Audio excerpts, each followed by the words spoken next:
Hay días en los que miro mi vida y me pregunto por qué siempre empiezo con una energía llena de determinación, pero termino en la decepción. Mientras tanto, veo cómo los japoneses avanzan disciplinados, serenos y paso a paso, como si hubieran descubierto un secreto que el resto del mundo todavía no comprende. Intenté imitarlos, entrenar mucho, cambiarme de manera radical, pero después de unos días todo se derrumbaba nuevamente. Esa sensación de impotencia volvía una y otra vez y me hacía dudar de mí mismo. Lo que más me atormentaba no era que aún no hubiera cambiado, sino que no entendía por qué aquello que impulsa a los japoneses cada día hacia adelante a mí me detenía desde el principio. Y lo sorprendente es, este fracaso nunca fue realmente mi culpa. La razón no estaba en mi disciplina, ni en mi motivación, y mucho menos en mi fuerza de voluntad. El verdadero problema estaba escondido mucho más profundo. Mientras yo intentaba cambiar mi vida de un solo gran salto, mi propio cerebro reaccionaba como si lo estuviera poniendo en peligro. Se defendía de todo lo que fuera demasiado radical, demasiado rápido, demasiado intenso, y de repente entendí por qué los grandes planes siempre se rompían, mientras que los pequeños pasos de los japoneses sí funcionaban. No se trataba de la fuerza de su voluntad, sino de la manera en que su sistema abraza al cerebro humano en lugar de combatirlo. Cuando empecé a entender por qué los grandes cambios siempre me abrumaban, me di cuenta de que no se trataba de mi fuerza de voluntad, sino de la manera en que mi cerebro reacciona al cambio. Para el sistema interno, cada paso radical significa inestabilidad. En cuanto algo parece demasiado grande o demasiado abrupto, el cuerpo activa inconscientemente mecanismos de protección. De repente me sentía cansado, distraído o nervioso y durante mucho tiempo interpreté estas reacciones como una debilidad personal, sin comprender que en realidad son biológicas, ¿no? El cerebro ama la familiaridad. Se mueve cómodamente en patrones conocidos porque le brindan seguridad. Todo lo que rompe ese marco se registra automáticamente como un posible riesgo, incluso si racionalmente tendría sentido. Por eso los grandes planes fracasan tan a menudo. No porque estén equivocados, sino porque están demasiado lejos de lo que el sistema nervioso percibe como realizable. Cuando empecé a profundizar en el Kaizen, comprendí de repente por qué el enfoque japonés es tan poderoso. No obliga a la mente a dar un salto, sino que la invita a dar un paso tan pequeño que casi ni se nota. Unos minutos de orden en el escritorio, un breve momento de concentración, una mejora diminuta que no activa ninguna reacción interna de alarma y que por eso puede repetirse sin esfuerzo, y justamente en esa repetición nace el cambio. Kaizen no trabaja con presión, sino con suavidad. Respeta los límites del cuerpo y los utiliza a su favor. Muestra que el verdadero crecimiento no surge de transformaciones explosivas, sino de pequeños ajustes lo suficientemente estables como para echar raíces. Y cuando entendí eso me di cuenta el problema nunca fue mi disciplina. El problema era la velocidad con la que intentaba cambiar, una velocidad a la que mi propio sistema nunca estuvo dispuesto a acompañarme. Cuando comprendí todo esto, algo fundamental cambió en mí. Por primera vez dejé de ver mis constantes retrocesos como señales de que soy alguien desmotivado o inconsistente. Me di cuenta de que durante años me había presionado con métodos que iban en contra de mi propia biología. Intentaba correr antes incluso de saber cómo mantenerme en pie con seguridad. Ese pensamiento produjo en mí una extraña sensación de alivio. Quizá el problema no era yo, quizá simplemente el camino era el equivocado. El momento de revelación más importante llegó cuando entendí que no necesitaba más disciplina, sino un tipo de cambio que mi cuerpo pudiera aceptar. No más grande, sino más pequeño. No más ruidoso, sino más silencioso. El verdadero enemigo nunca fue la falta de voluntad, sino la idea de que el cambio solo es valioso cuando es grande. En realidad, la estabilidad siempre empieza por algo diminuto y eso es exactamente lo que hace posible el Kaizen. Cuando lo entendí, dejé de juzgar mi propio ritmo y comencé, en cambio, a confiar en él. Antes de entender cómo funciona realmente el Kaizen, durante mucho tiempo pensé que el cambio era un acto de fuerza, pero cuanto más me alejaba de esa idea, más claro veía que no es la intensidad lo que impulsa a las personas en Japón, sino la estructura con la que integran pequeños pasos en su vida diaria. No es un impulso espontáneo, no es un breve momento de motivación, sino un sistema que trabaja en silencio día tras día. Y este sistema solo empezó a tener sentido para mí cuando entendí que no se trata de alcanzar grandes metas, sino de diseñarlas de una manera que no destruya mi equilibrio interior. Desde ese punto se abrió para mí un camino claro de cómo aplicar realmente el Kaizen. Paso 1. Reducir el objetivo al movimiento más pequeño posible.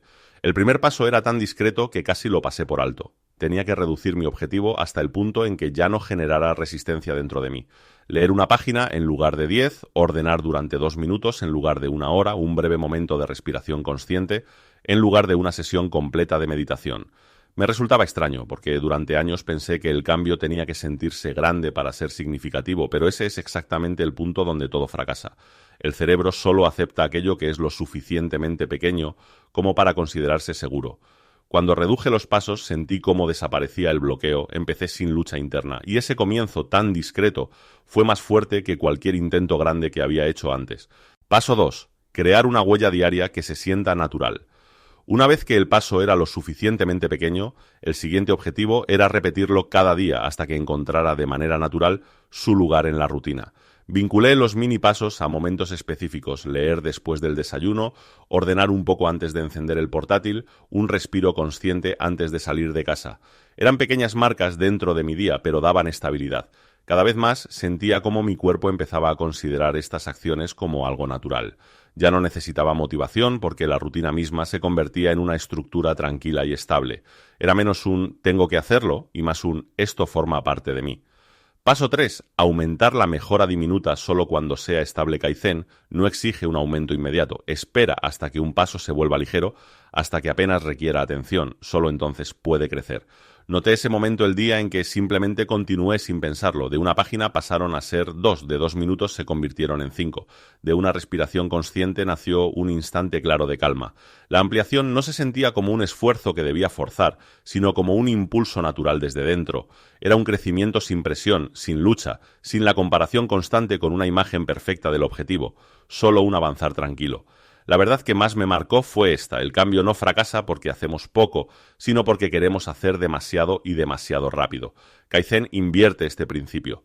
Muestra que la fuerza no nace de grandes saltos, sino de pasos diminutos que se repiten tantas veces hasta convertirse en una parte de uno mismo, y precisamente en esa suavidad reside la fuerza que hace tan única la metodología japonesa, un progreso que no es ruidoso pero que permanece. Uno de los mayores errores que cometí una y otra vez fue creer que los resultados debían ser visibles rápidamente. Si después de unos días no sentía ningún cambio, perdía la paciencia y lo dejaba, sin darme cuenta de que el Kaizen actúa en silencio. El segundo error fue intentar mejorar varios ámbitos al mismo tiempo. Quería ser más productivo, más saludable, más disciplinado y más calmado, todo en paralelo.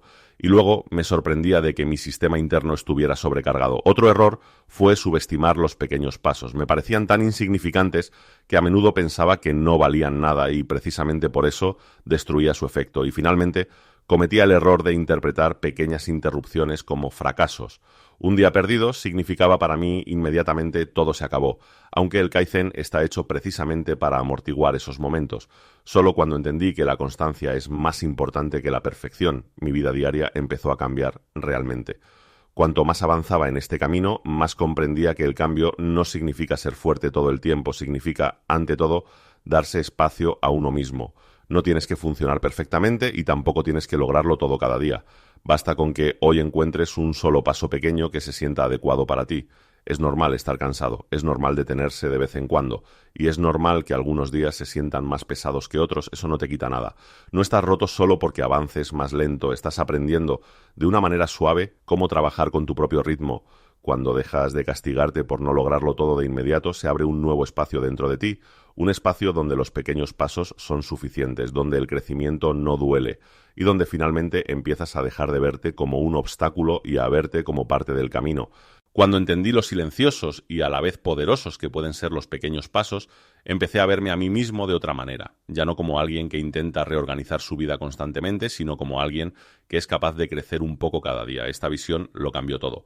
Ya no tenía que demostrar que soy fuerte, solo tenía que demostrar que estoy dispuesto a seguir adelante, aunque sea despacio. Y quizá esta sea la enseñanza más importante: no eres alguien que intenta desesperadamente ser mejor, eres alguien que tiene la capacidad de desarrollarse continuamente, en silencio, con constancia y a tu propio ritmo. Si quieres que este camino continúe, acompáñame. Podemos crecer paso a paso, día tras día.